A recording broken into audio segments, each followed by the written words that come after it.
Good afternoon, ladies and gentlemen. A warm welcome to all of you on behalf of Impact News Network and Financepeer.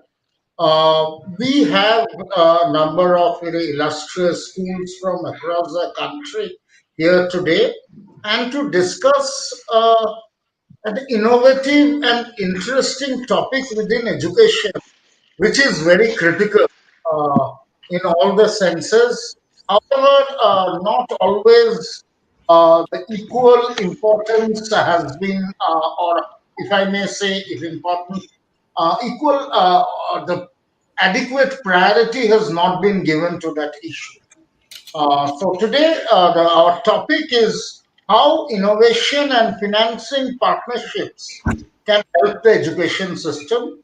So, as I mentioned already, we have a very esoteric set of illustrious heads from different well-known schools across the country here, and expert from Financepeer. So we will talk about the different financing challenges that the schools and the education systems have been facing, especially in the last couple of years, and how innovative solutions can come up to address this issue. Before we go ahead, let me introduce this very interesting panel we have with us today. We welcome Mr. Sandy Hooda, the co-founder of Vega Schools of Gurgaon. Welcome, Sandy, to the discussion. We have Amol Arora, Vice Chairman and Managing Director of the Shemrock and Shemford Group of Schools. Welcome, Amol. Thank you, Rajneesh, for having me. We have with us Rita Singh, Director, Indirapuram Group of Institutions, Ghaziabad. Welcome, Rita. Thank you, Rajneesh. We have with us Dr. Shilpa Jejurkar, Principal of the Amber International School of Mumbai. Welcome, Dr. Shilpa. Thank you so much for inviting me. Thank you. And we have with us Anupam Sachdeva, Head of Business Development from Financepeer. Welcome, Anupam. Thank you so much, sir. So, the way we would like to structure this discussion for the next one is let's take it the financing into two parts. What we had seen in the last couple of years, especially during the pandemic, the education had gone completely online.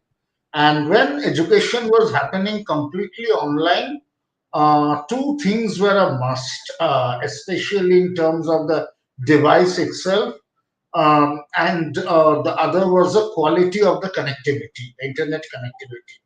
Now, there was a need for a minimum standardization of the device or the smartphone, and again, a minimum standardization was required in the quality of internet connectivity.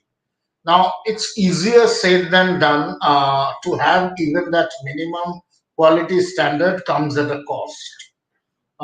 So the question there becomes when this comes at a cost, and all of you would be having your schools would have students considering a diverse country like India, they would be coming from different socioeconomic strata, and not all the students might be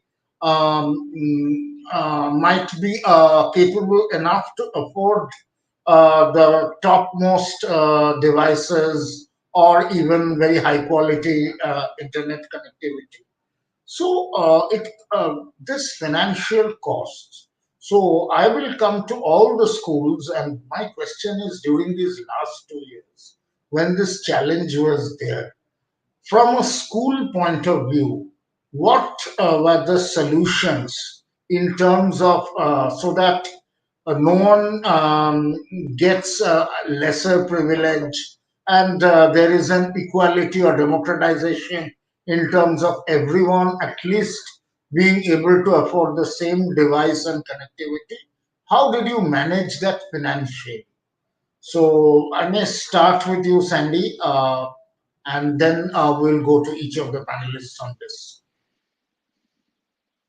Oh, thank you. It's a very good question, and the I think undoubtedly almost every school was hit financially, partly because while parents were paying tuition fees and perhaps part of the annual fees, every school does have infrastructure, be it owned or leased, and that has its own cost. And of course, you have admin staff that have their own cost, and buses and food and etc. etc. So on our part, I mean, I think there were few important learnings for us. One was that it's always good to have leased buses rather than owned buses.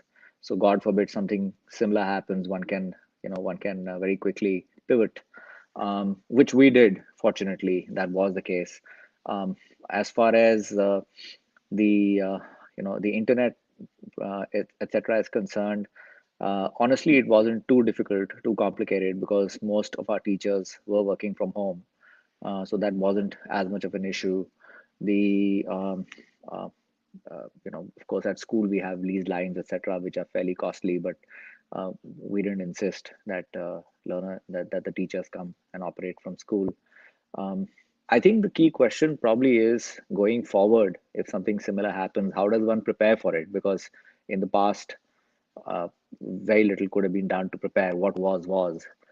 I think going forward, we can look at leased buses. That's very clear. And I think what we've also done is that we've now put all our fee heads. We only had two fee heads though, tuition and annual, but we put them under one fee head called the composite fees, so that tomorrow there is no pushback that we won't pay this, we'll pay that, etc. etc. We also put together a little financial aid plan, which actually serves as a kind of a pressure release for parents who are struggling and suffering. And even though it wasn't a very large number, I think maybe only um, 1 or 1.5% of our parents reached out to us. But I think that really served us well. It built a lot of goodwill. Also going forward, in order to mitigate risks, there's school owners now have various ways to raise funds. You can go asset light and raise a lot of funds. You can with China having shut down, slowly it's getting rid of international chains. A lot of international chains are looking at India, so one can look at partnering with them financially. And of course, debt is now quite cheap, even though that might change. So if one can go for long-term debt at a fixed rate, that might be a very good idea today at 7.5%. But it must be fixed. That's very important. So yeah, these are some of the things one can do going forward. Sure. Thanks. More the future one will look at the next round. This I'm looking more at what the schools have done in the last couple of years. So the same question I'll come to you, Amol, in terms of the financial challenges emanating out of providing similar sort of devices to all students. So how did, as a school, you looked at mitigating this financial challenge? I think most parents who can afford to send their child to a private school did not really have that challenge of a smartphone. So this would have been felt more severely in the government school sector, where parents have lesser, incomes generally. However, there were, since we have branches all over India and remote locations as well, there were certainly branches where we did find that challenge, and it was less to do with the having a cell phone which the father owned. It was more about accessibility as well to the single device, where the whole family, how do you share a device between two kids and three kids? And then there was a hierarchy, of course. So older male child will be given priority, then comes out to the younger child, and then the girl child comes last.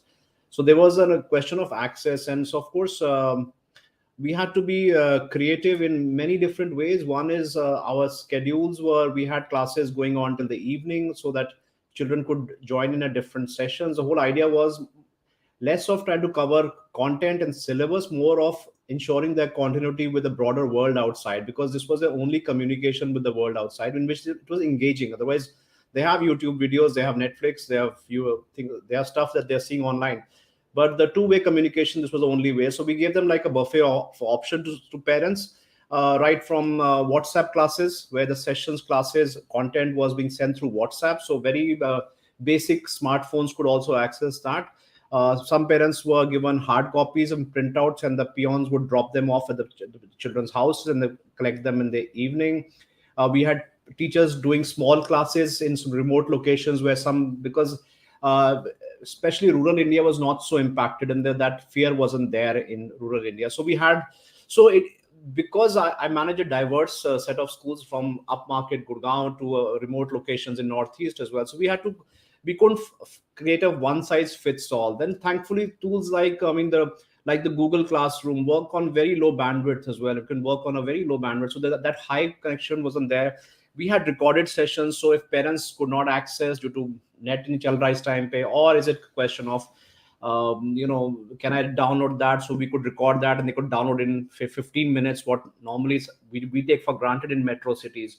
So I think it just became a question of, the intent was that the children should keep learning. And of course, schools, I think, had two reasons for that. One, with the genuine heart that our children should keep learning. And the second was, if you do not give value to the parents, they won't pay the fee.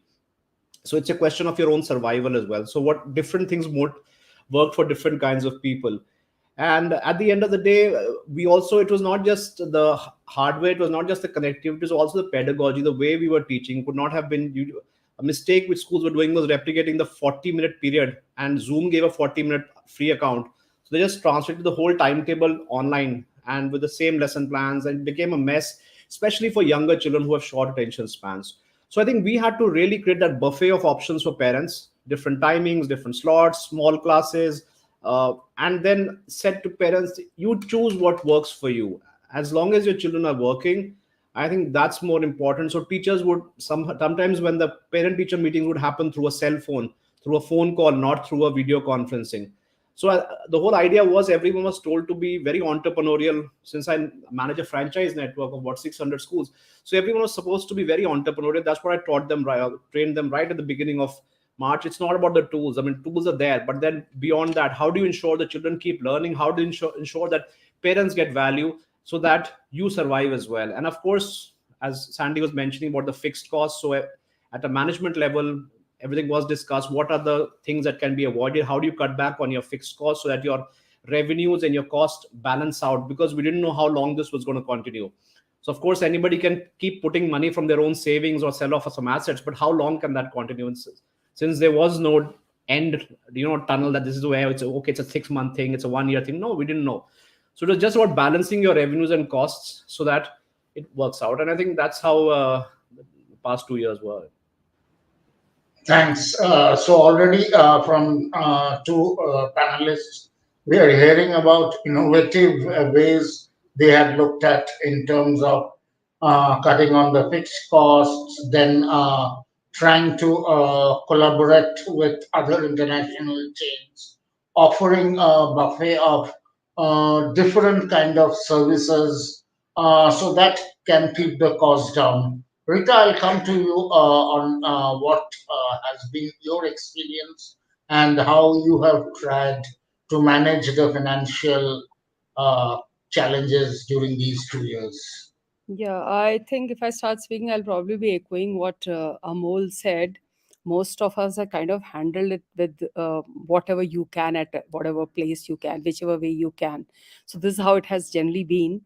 I wouldn't say the kind of schools are as diverse as what Amol mentioned, but even then they're in 3 different cities, and yes, there are 9 institutions. So we had different challenges in different cities.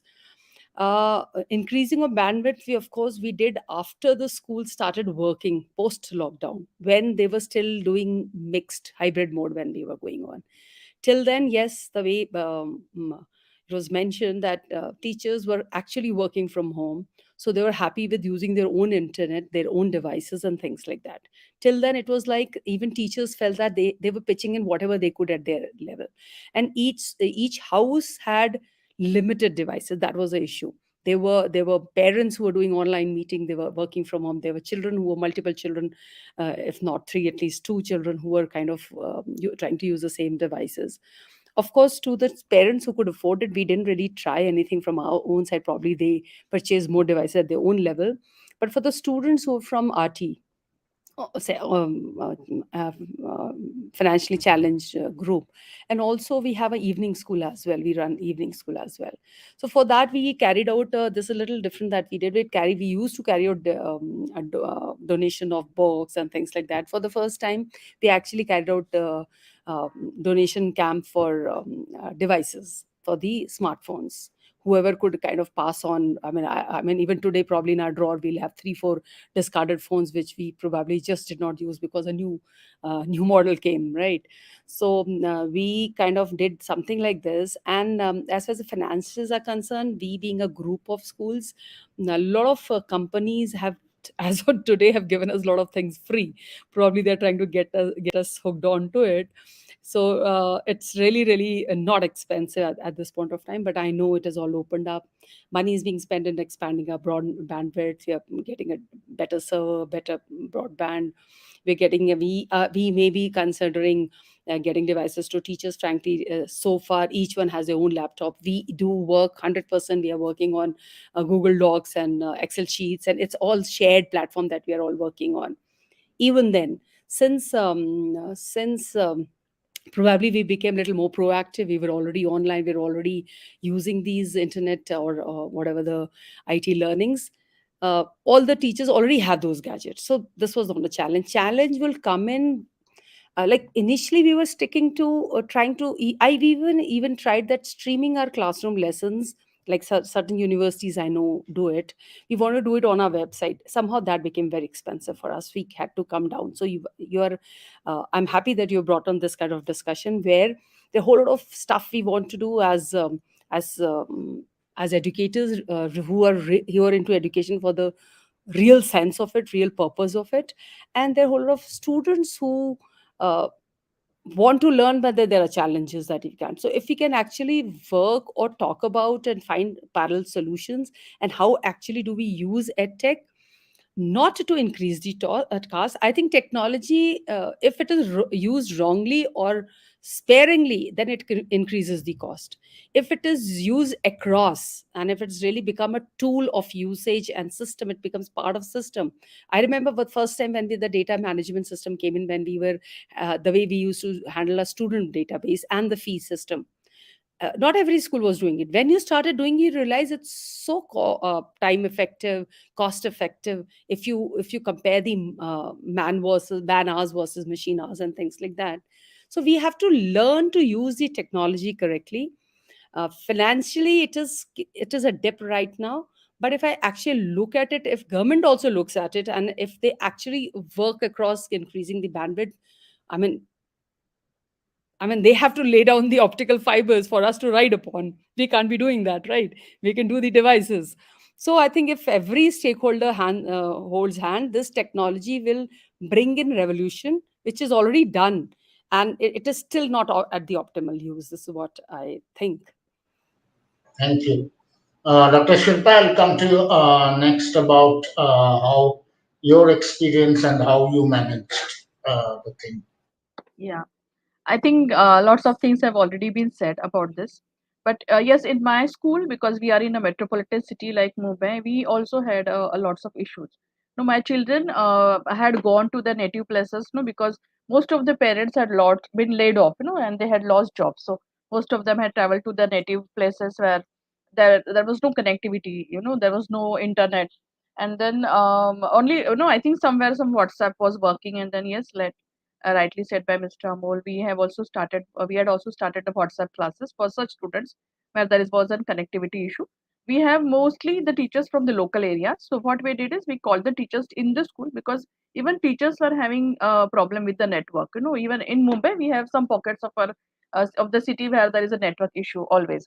So then we called them in the school. We had a very nice leased line in the school, dedicated leased line for the school, and then teachers were teaching from the school. Now, the second point is, what about those students who didn't have any device? So, rightly said by Rita ma'am, we also have IT students, no, more than 100, 120, 100 IT students who didn't have any device. No, they had a basic mobile phone. So, for such students, what we could do was we took remedial classes for them. So, the children who were little close by to the school, little closer to the school, we started calling them to the school, maybe in a group of 2 3 people, 2 3 2 4 5 students, and teachers were teaching them in the school. We also took remedial education, remedial for the teachers, for the students who were also online, so there was extra sessions taken for them too. But again, coming back to the problem of device, so what we did is we offered them a vendor, who had given us a nice proposal where he was giving them basic laptops, which the students can use at an EMI. So that we gave them some options, like we can go with these vendors. They had different options, and then we, whatever was affordable, the parents could get them. And then, because there are few things which we cannot teach them on a mobile phone, you need a proper laptop, at least a small tab where they can learn, because a restricted 6 inch, 7 inch screen would no normally affect their eyesight too. So we suggested them lots of ways. We also gave them EMI options, and we had a contract with the vendor that he can offer all the benefits should go to the parents.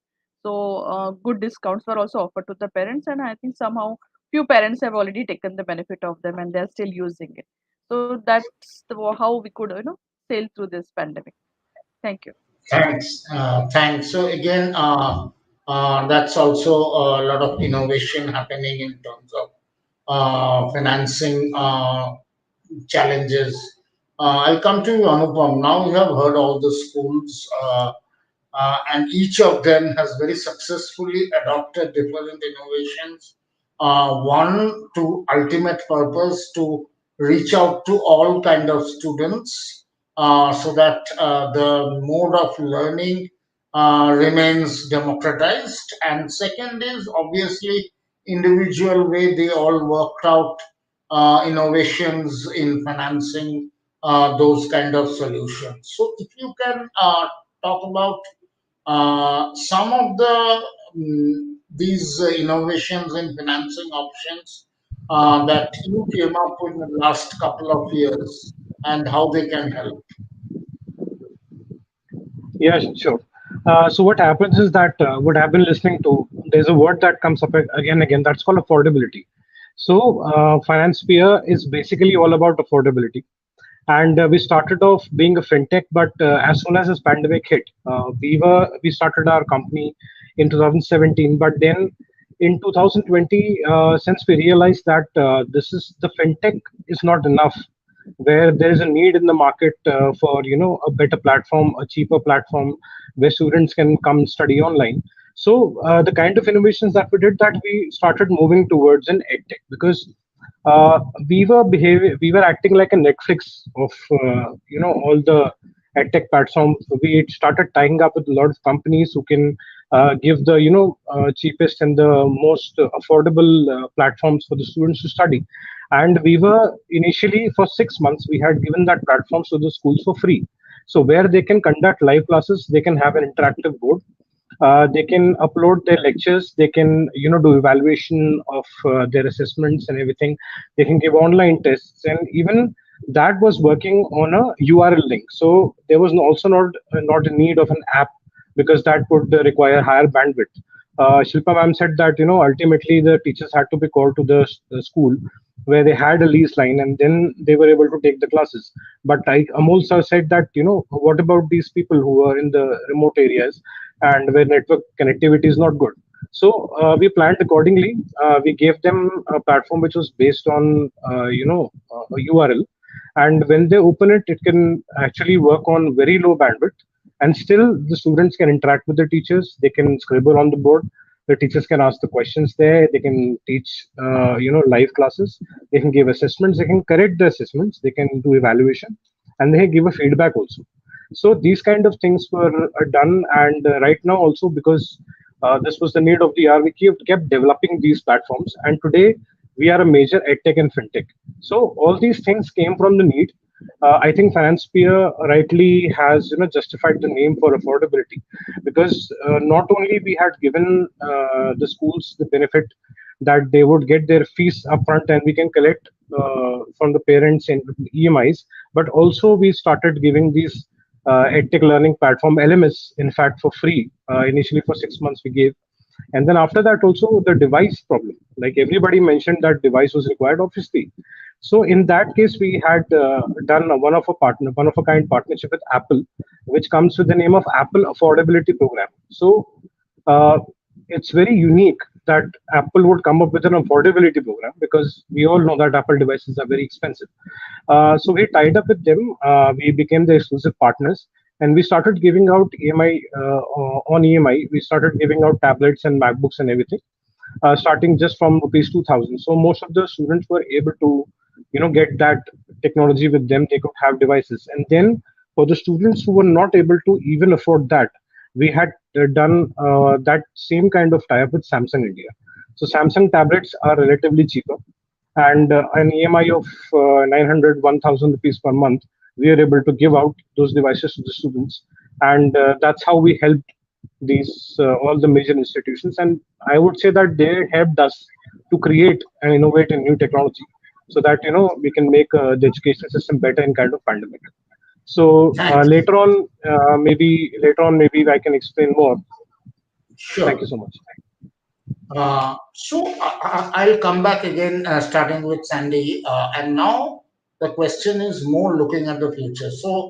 Uh, God forbid we don't have this kind of the pandemic kind of situation, but even then, um, what is reality is, there will be always a blended learning model, because definitely there were some positives of the online model we learned, and the pandemic in sort of accelerated many of these things.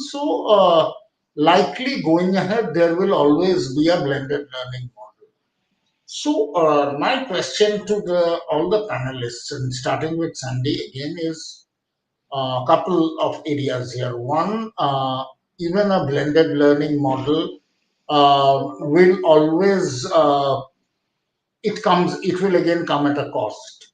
So overall, one is certain emergency measures you are doing, but overall laying out a sort of financial roadmap to support blended learning model. What would be the highlights for that? That is one part of the question. And the second part of the question is, as Anupam also mentioned, transformation of his organization from a fintech to an edtech. Now, a lot of these edtechs we know have come up during the last 2 years. But now, as schools have gone back to offline and future follow a blended learning model, how will schools, what will be the model of partnership between schools and these edtech companies? How do you foresee that? So, two questions to each set of panelists. One is your future financial roadmap for a blended learning model, and two, how do you look at the future relationship with edtech companies? Sandy. Sure. So I think the first question is a pretty simple one for us. We are not going to get too carried away and try to do too many things. One thing that we've learned is that in times of crisis, the strong get stronger, and the weak generally, are the ones who are most hit. So therefore, it pays to invest in one's brand. It pays to, in good times, that is, it pays to invest in good platforms, tech platforms. A great LMS, a great ERP system, a great HRMIS system, great assessment system. I'm yet to see assessment systems that help you do depth of knowledge based assessments. They're generally very linear, measure content as opposed to depth of knowledge. So we're very worth investing in depth of knowledge based assessment systems. That's something that we are doing. The Outsource as much of the non-academic piece as you can, so that if the day the tap needs to be turned off, it's turned off. We didn't fire a single person during the pandemic, and we take great pride in that, and that's something that also connects to your brand as an employer. So that's, I think, a really important piece. The As far as tech is concerned, someone said something very that's really stuck with me, and it was that in ed tech there's too much tech and less ed. So I think it's very important to be able to distill what are the things in edtech that are really relevant for much better, a higher quality teaching and learning, especially when it comes to depth of knowledge, not just recalling content or delivering a one-way kind of a instruction. So our focus really going forward with edtech is going to be that how can we deliver, use technology to deliver um, depth of knowledge based learning, which is simply defined as how do you take what you are learning to find a new or better way of doing something, or to apply it to a different context as a learner, that is. And and how do you assess impact of a teacher? How do you um, can you use some great software, HR software, that can really track the quality of teaching and learning, and to be able to provide evidence of that to the parents who will be sitting home and wondering what's going on. So yeah, just some of these very basic things and core things.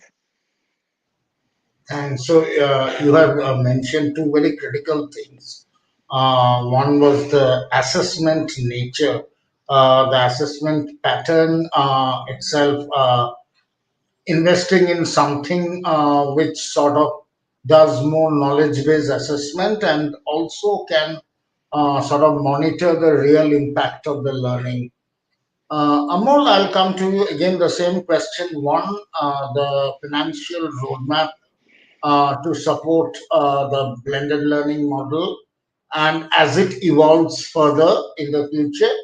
And two is the overall role of EdTech and their, if I may say, partnership model with schools. Yeah, I think, see, in the short term, we're actually seeing a backlash against edtech. They were like, parents are saying, "I hope you're not going to expose my child to any more tech." I mean, we've had it, and then nobody's asking for smart classes or LEDs in the classrooms for the short term as well. We had an overdose of 2 years of screen time. So right now, everybody wants us to get in the physical space, interact.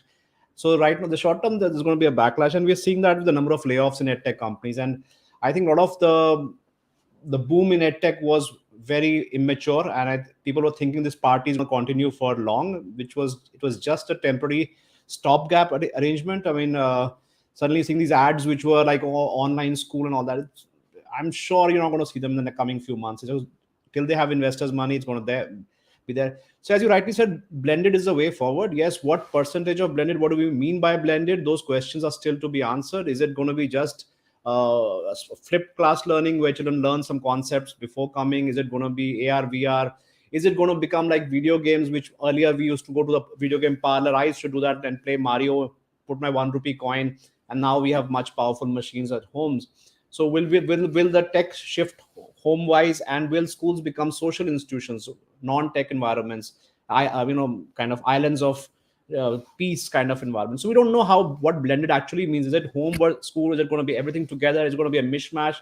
And perhaps different schools will have different options. And for parents, that's a great thing, because every parent can choose as per their philosophy of their expectation of how they want to educate their child. So answering both your question, I think it actually merges into one question. For a school, what does it mean? It means that I'm going to have a lot of options in front of me. As school leaders, you have to understand what tech is there for education purposes, and some tech is there for marketing purposes, which actually helps in admissions. It doesn't really add to student achievement, but it looks very cool. It helps in admissions, and if there's an ROI for that, schools invest in that. And we've seen plenty of tech which is like that, which is flashy, which has no education value, where the tech companies can't prove anything it does to improve their grades. Does it make them happy? So children enjoy it. Well, what does enjoy mean? I mean, after some time to this, still now they put their heads down when the video starts, because the 20-minute video being played in a class, and the children just put their head down. They're bored of that voice over in their smart classes. So tech, as Sandy also said, there's too much tech, and it's a lot of it is driven by edtech. I don't want to demean edtech companies. I believe that's where the innovation is going to come from, not from schools. We are still stuck with we have so many restrictions, departments, governments, fee control. So we are not going to be innovating too much. We'll be looking at solutions outside. It's going to come from edtech. The problem is most edtech companies do not have any teacher or educator in their whole management team driving them. They look at Uber and say, we want to be the Uber of education. I said, do you have a single educator in your management team? sitting in a Noida just because you've studied in a school. It's like me have eaten at a restaurant and I say I can be a hotelier. It doesn't make sense. So most of these solutions are coming up with things like they have the tech and they try to think, okay, how do I fit it into the school? So when tablets came, everybody was selling tablets, and I said, where is the value addition? Where, how are you integrating this into my curriculum? Sir, आपका नाम लिख देंगे नीचे. आप 4,000 रुपए का बेचना, 1,000 रुपए आपका. I mean, what does that even mean? What are you trying to do over here? So a lot of tech is, so schools have a very important responsibility to understand what is real education, where, and like Sandy was talking about, where does it really create value? And for that, then the second question is, who pays for that? Somebody has to pay for that as well. I mean, can you have a freemium model in schools? Can you have a pay as you go? Do you require a capital investment? And that is for edtech companies to create models which they have to put themselves in the school's shoes and then understand what challenges and limitations I feel. Because I see, it's sad when I see good products fizzle out because the buying cycle in a school is very long. You try and enter a school, try getting past the gatekeeper, the receptionist, then the principal will see it. Oh, ये तो chairman साहब देखेंगे, chairman साहब कहते हैं sir मुझे समझ नहीं आया, madam देखेंगे, come goes on the principal again. And it's a long buying cycle for school. The end of the school says, who pays? I'm not going to increase my school fees because we already have a government questioning my fee from last year. So who pays for that? Can you make something optional? So I think these are, so edtech companies should think about tech, should think about education, also think about the finance model as well, and something which is realistic, and stop complaining that schools are like dinosaurs. We are not like dinosaurs. We understand that. But we also have our limitations in the environment we operate. Unfortunately, edtech companies don't. They are free to charge, pay, and we're hearing so many horror stories of overcommitments and all that, forced sales. We're hearing all that. Schools can't behave like that. So I think edtech companies need to be more responsible. That's where the hope of great education is going to come from. India is going to be not just for private schools in India, but for the world. I think edtech is going to come from India. But it's just a matter of, don't try to be Uber for the sake of tech. Uber had taxi drivers in their management team, and that's why they've solved it.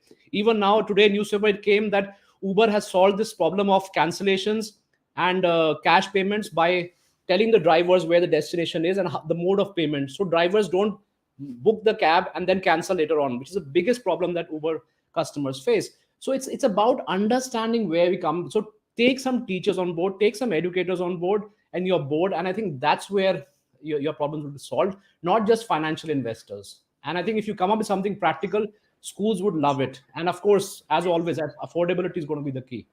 Just don't think, oh, it's only 100 rupees a month. 100 rupees a month. I know there are 15 lawyers in my parent body who are going to fight for this as well. I don't want to get into a fight for 100 rupees a month with those 3 lawyers. You have very succinctly put it, and talked about also that pay-per use kind of, which are innovations in that model. Rita, I'll come to you next. Again, the future planning and the role of edtech that you portray. Yeah. A lot of on-ground realities that has been highlighted. Even if your bill allows you certain percentage, you have to also look at your parents. Is it fair on them to touch the highest percentage that the bill allows? So yes, there are a whole lot of questions. Having said that, there are other models also. We could bring in innovation not just in the technology. There are a whole lot of innovations in your timetabling. There are a whole lot of innovation in the way you lay out your school. There is a whole lot of innovations, like, for example, I think probably California has been the hub of all these innovations, IT innovation that have come in. So as a result, they were also the hub of these kind of innovation. They were the first one who adopted the rotation model. We do know that whole lot of schools have their station system. We have this IT station, we have this humanities lab, we have this lab. In any conventional school, students do get up from their chair and till they do go till the chemistry lab and bio lab, but not very many move to math station, or they do not move to maths teacher's room and things like that, because in Indian schools the number of students are huge, so they moving around in the school corridors becomes a challenge. But when we worked during the COVID days, when we were working on the basis of bubbles, we were creating bubbles for the movement of, even we were limiting the maids or the safai walas, not just students and teachers, within a section of school, a section of portion of a school. Something like that we could create. Now that gave me an idea, why can't we do the bubble system or a limited rotation system, all right, but in a limited area.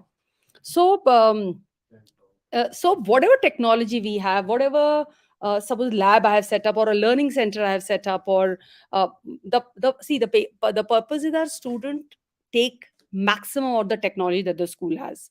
If I can have just say one science center, if I can have just one adult tinkering lab, or I can have just, how do I make my students rotate in those areas maximum and not limited to their classrooms?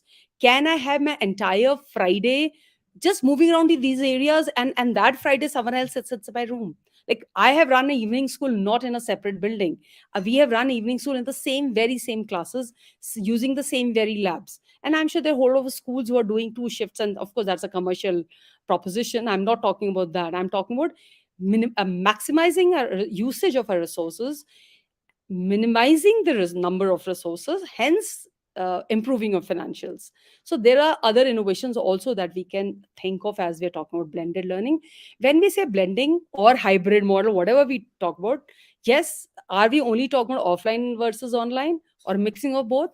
We have brought in a very new innovation in the reception year. We aren't doing nursery, LKG, UKG. We have combined all the children together. So what happens? There is a peer learning happening. A child is learning from the second person and things like that. As and when the child is fit to move, it's not according to age. As and when the child has gained that much of knowledge, he moves into the upper. Three teachers in the same classroom, however, handling smaller group in a extra large room where you're sitting either on a dari or so. What we're looking at edtech, I think, is here to stay and should stay.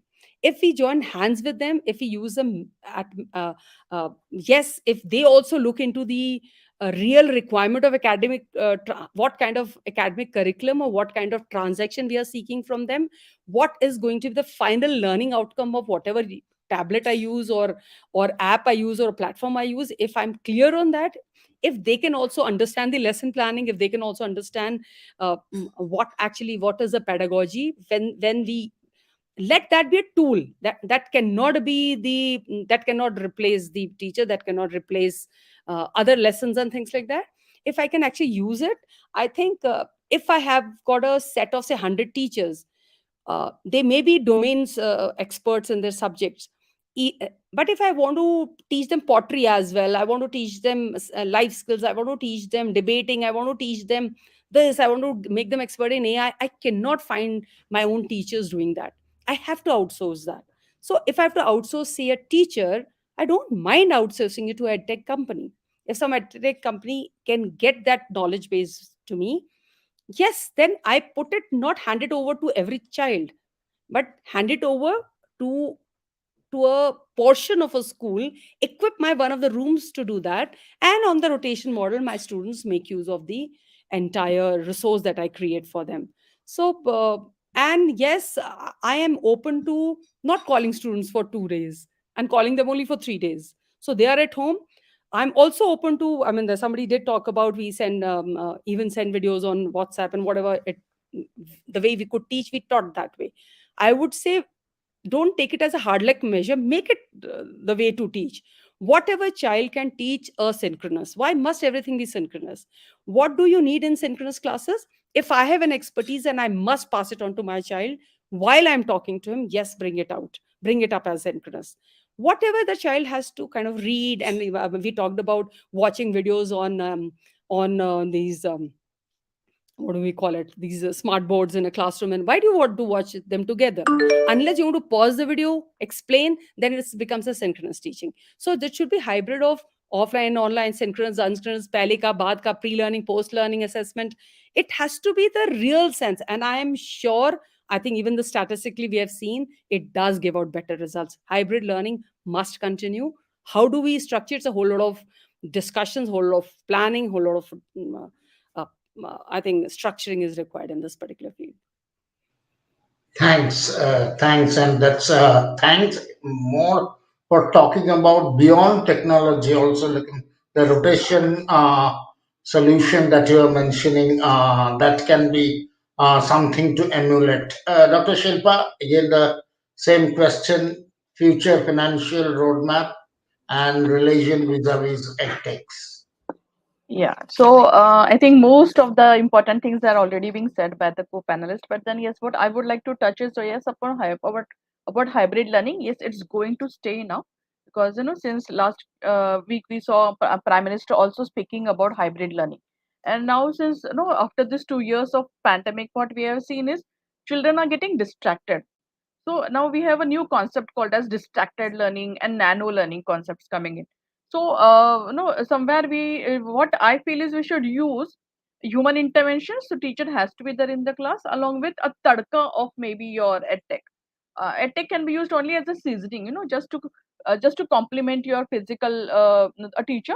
There should be a edtech. For example, if there are few concepts where the teacher is not able to teach them properly, like few abstract concepts like reproduction, so where she can take help of some audiovisual aids. But I think there should not be a complete dependency on the tech. We can use it as a seasoning. The teacher does the majority of the thing, and then 20% of your seasoning is done by the ed tech. But yes, rightly said by Miss Rita, children also learn a lot through movement.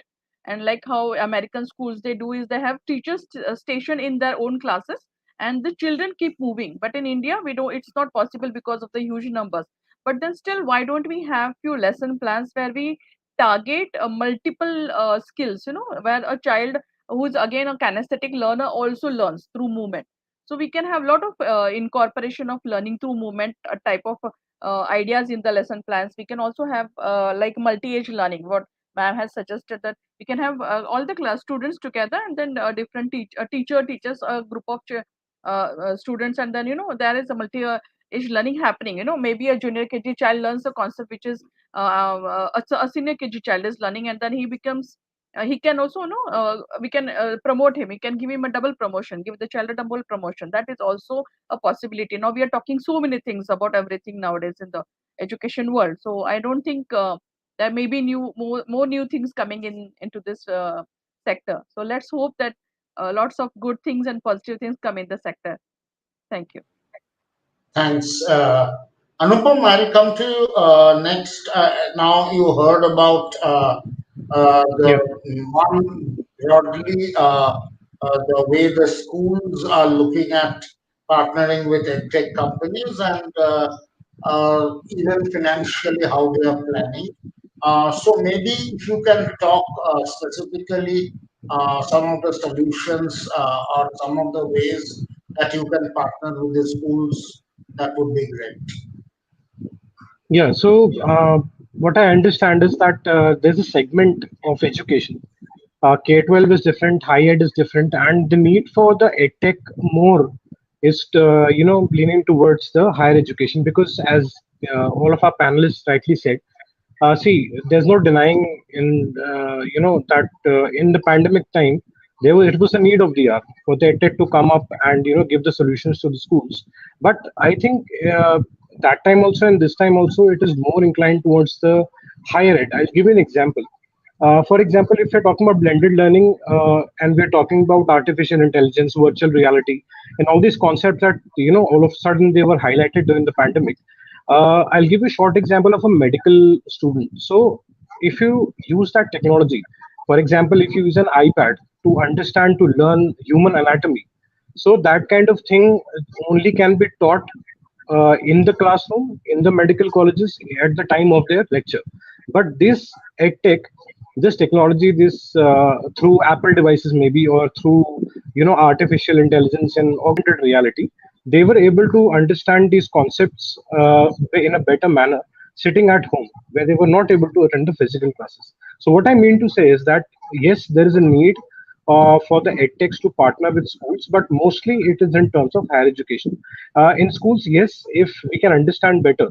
I am not a pure edtech, I am a fintech mostly. But yes, from that point of view, if I say, like Amol has rightly said, that it you have to understand what is the requirement of the school, how the edtechs can make things better for the schools, and maybe they can tailor make those things. And Sandy sir rightly said that he's yet to see that kind of an intuitive assessment, some kind of module that will give them in-depth analysis of the assessment that are taking place. So yes, one thing is for sure, these physical classes, the teachers cannot be replaced at all. What humans can do right now, the technology is not able to do. So I think in the coming future, what will happen is that we will have to find new ways to make that quintessential, and we have to understand, we have to make tailor-made, technology that will help the schools, that will help the ethics, the higher ed, and nowadays what is happening is that you must have seen a lot of upskill courses coming up.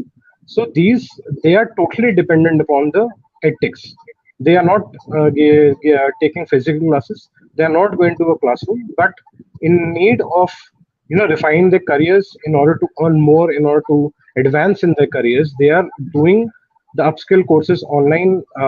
People like Upgrad, people like Coursera, they are having so many types of so many foreign universities where they are having a courses at one place. So their edtech is more functional and more useful.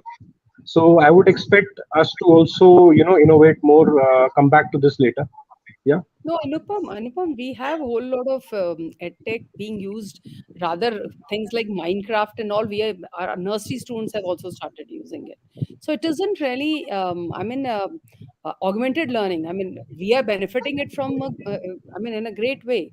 So I won't just say that it is limited to higher education. School education has already started indulging in it, and it's really drawing maximum benefit of it already, I would say. Yes, ma'am. I totally agree with you. I was saying that it is more towards the higher ed, because what is Yeah. happening is that, like, I have a small daughter.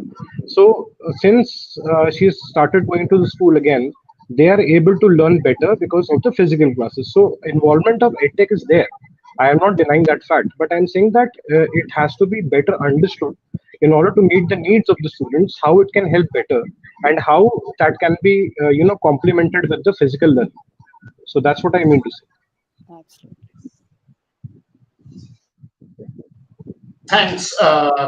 So I'll come now to each panelist the last round, and very briefly, I will ask each panelist to speak briefly for 1.5 minute, and it's again not especially specific, but I'll try to combine couple of issues. One is the NEP, which foresees sort of very fundamental change or paradigm change in how education has been in India till now. The assessment methods would change. There would be more focus on experiential kind of learning, matches. So, going forward, very briefly, 1.5 minute to each.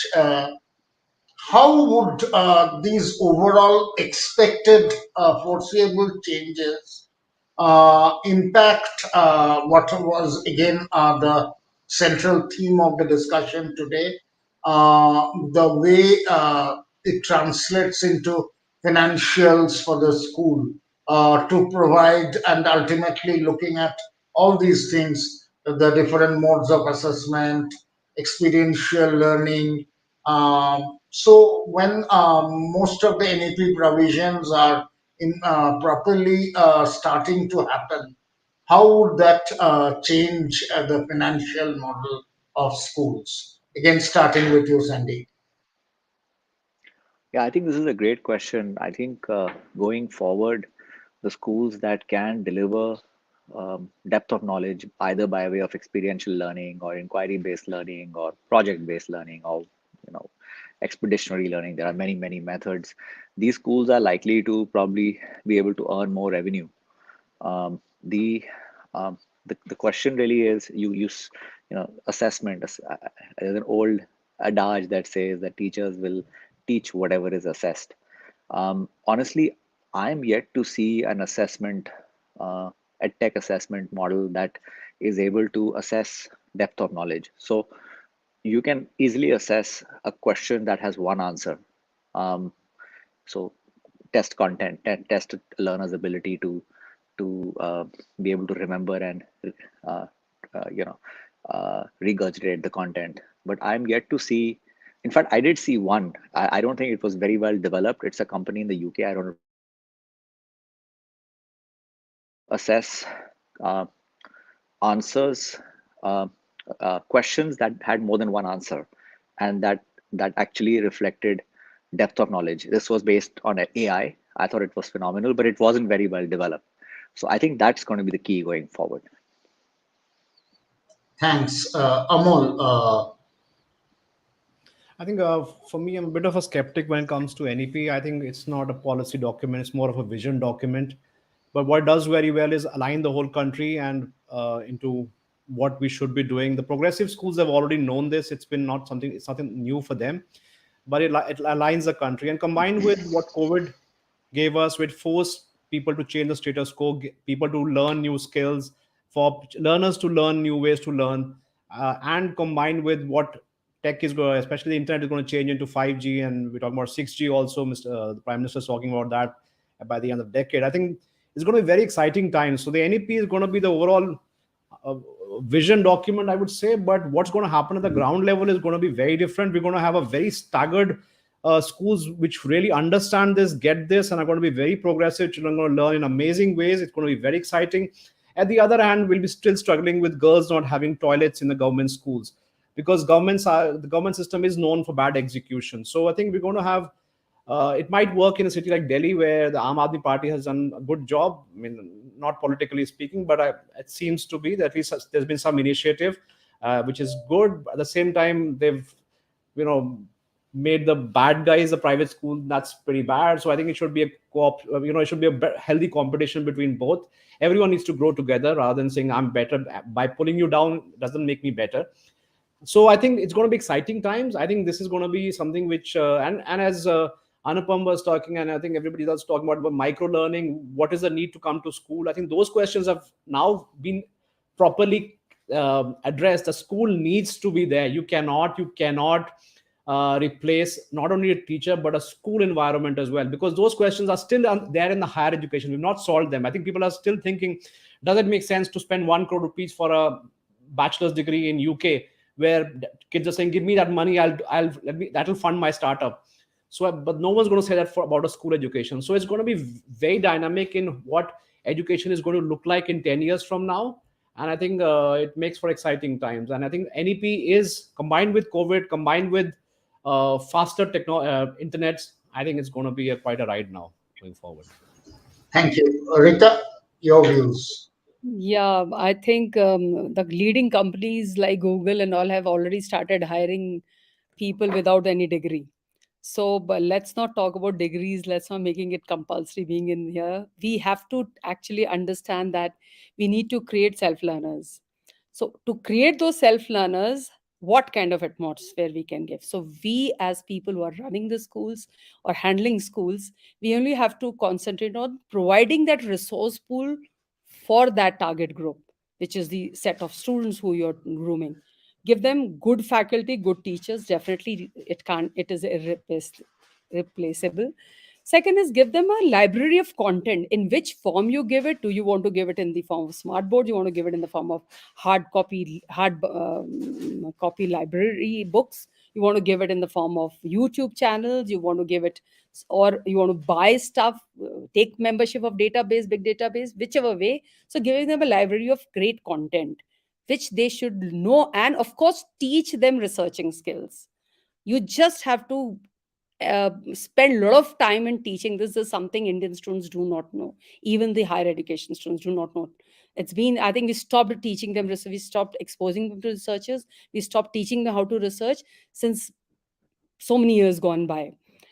And then we create learning centers, create them. When I say giving resources, I talk about content, I talk about faculty, HR, now I'm talking about learning centers, where we actually have those tools which they can kind of experiment with, kind of work around with, have their hands-on experience. And whether it's pottery again, or it's a lab, or it's a chemistry test tube, or whatever, give them as much of exposure through hands-on, whatever you can provide, uh, looking at, of course, financial situation of the school, what is a fee structure, and what you can give. So whichever way. So these are the few things you have to create, and the underlying thing is to create a self learner. We have been talking about, NEP does talk about this government school and private school also being part of the same cluster. rightly said, any letter that comes out of the government office, any regulation or any compulsory mandatory guidelines, first it should be accomplished, completed, done, built in their own government schools. Then the credibility of those instructions, wanting to do, I mean, I think all these private players are there are there because they want to contribute. Yes, of course, there is financial angle to it. After all, they are business people. But the fact is, why would they be? Why are they there in this environment if they did not have love for education? So they are doing that, their bit. All the regulations are aankhon par, all the guidelines are aankhon par. Everything would be actually respected and complied. If you don't see the same things not happen, I mean, if you see not happening in government schools, you just do it as a tick on that list. To have a tick on the list, then you're not really genuinely doing it. Whether your fire station, fire hose is working or not, no, it's hanging up there. If you want it to work, then your heart would be there and you'll like genuinely do it. So I'm Exactly. coming back to the curriculum and coming back to the education. We must have self learners. Whatever it takes to get our students to be self learners, we should just get it all together. Great. Yeah, Dr. Shilpa. Yeah. Yes, I think the positive points what NEP would be, we are looking more, towards NEP is about the assessment. Yes, assessment where we have seen that over the years it was primarily on rote learning. No, the conceptual knowledge was only tested through rote learning methodologies by memorization and all. Now I think we'll be working more towards rationalization, critical thinking, design thinking, application oriented, practical oriented questions. So this is what the change which we are expecting. Then yes, again we have also noted that there will be entrance exams at every level. For even university levels, there will be entrance exams. For NEET and JE, already we have entrance exams. But then a lot of, I think the child who deserves to go to a medical field or the child who deserves to go for engineering will only go.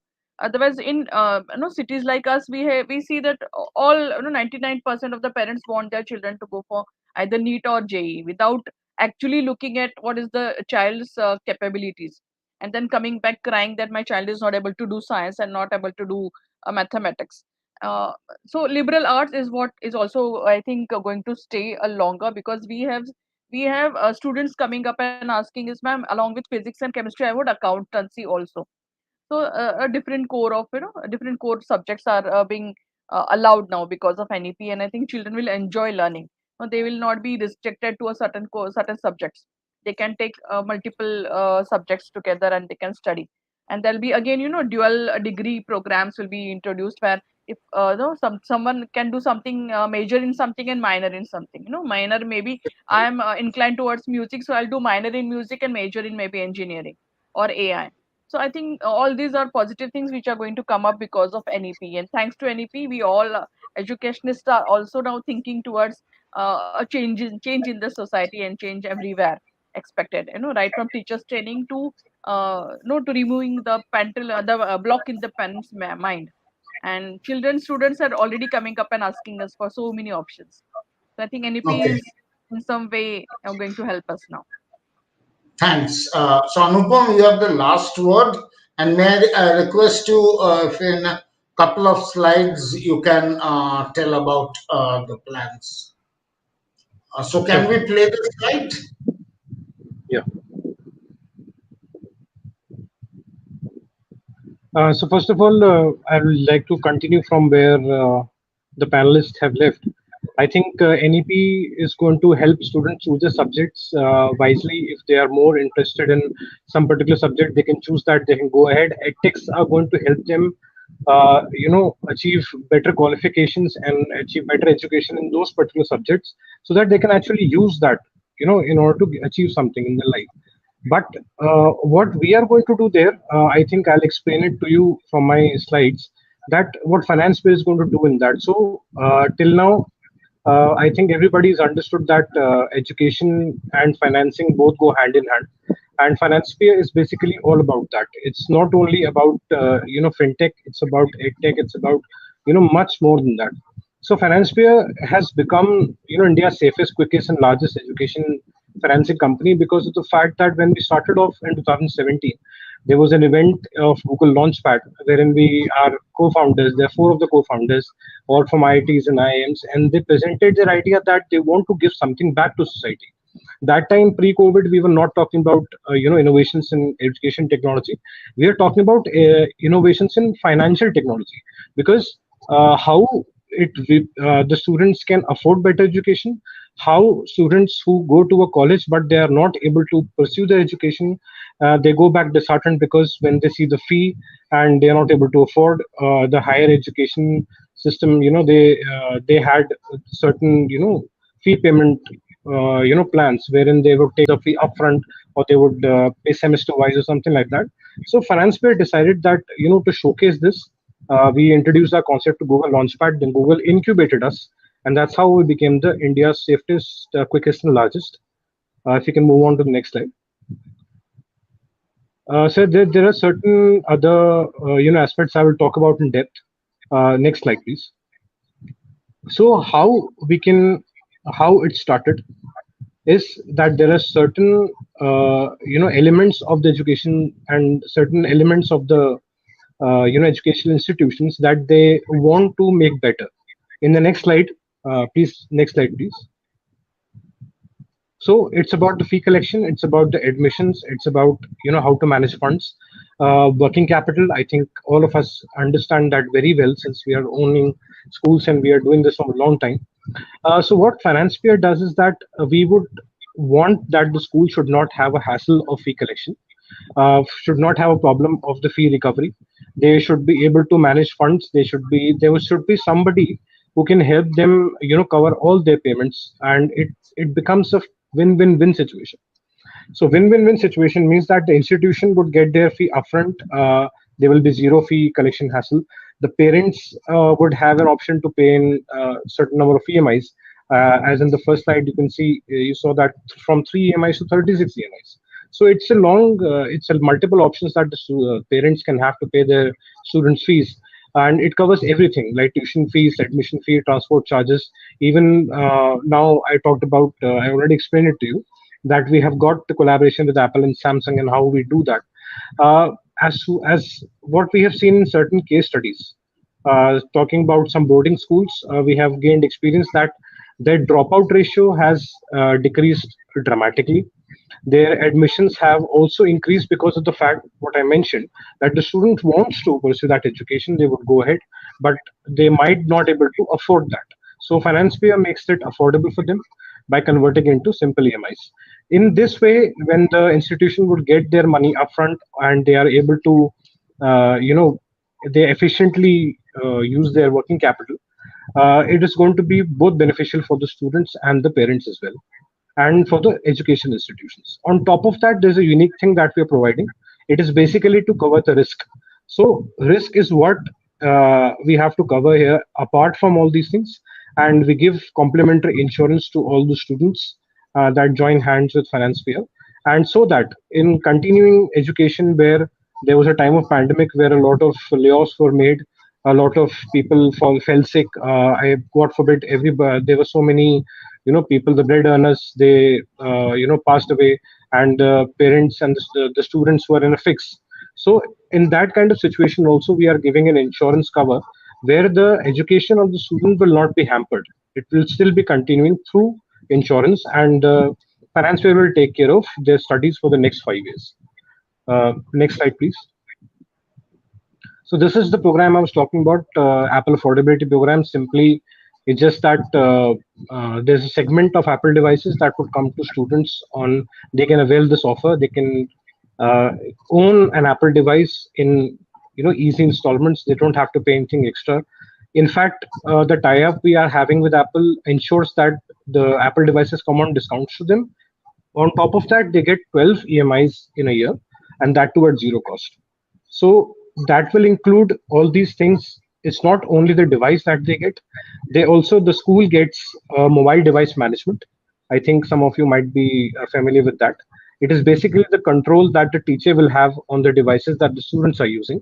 Whatever content they want to show to the student, they learn that. Whatever restrictions they want to put, they can put that.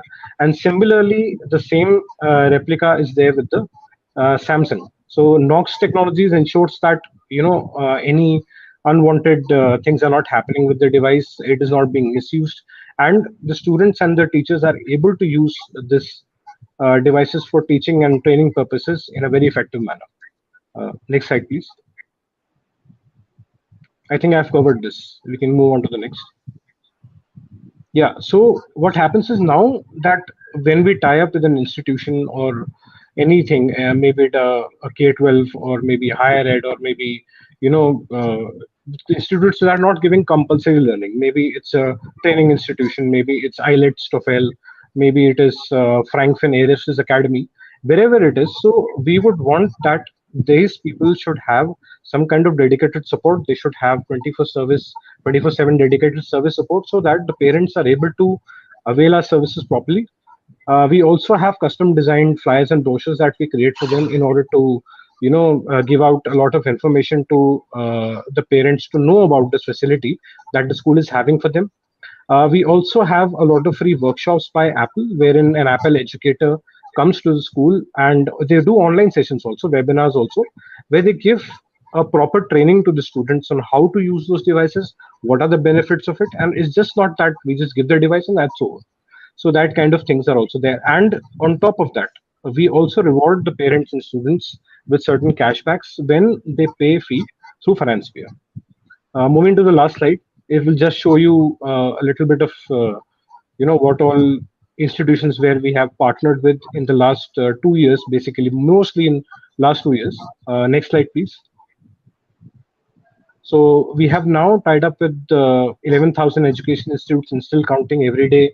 We are tying hands with a lot of universities, K-12s, compulsory, formal, informal education. And we have touched base 18 lakh plus students now. And we are present now in 80 plus cities, wherein we are able to, give our services to them and whatever best we can. So that's about it from my side. Thank you. Thanks, Anupam. Thanks for that information. And thanks to all the panelists, Amol, Rita, and Dr. Shilpa, for such an interactive discussion. And I'm sure some of the suggestions that you have done can be emulated by all the schools. Thanking all of you again, and thanks for the good show. Have a great evening. Thank you. Thank you. Thank you so Thank much. you so much, Rishi. Thank Thank you. you. Bye bye. Have a great day ahead.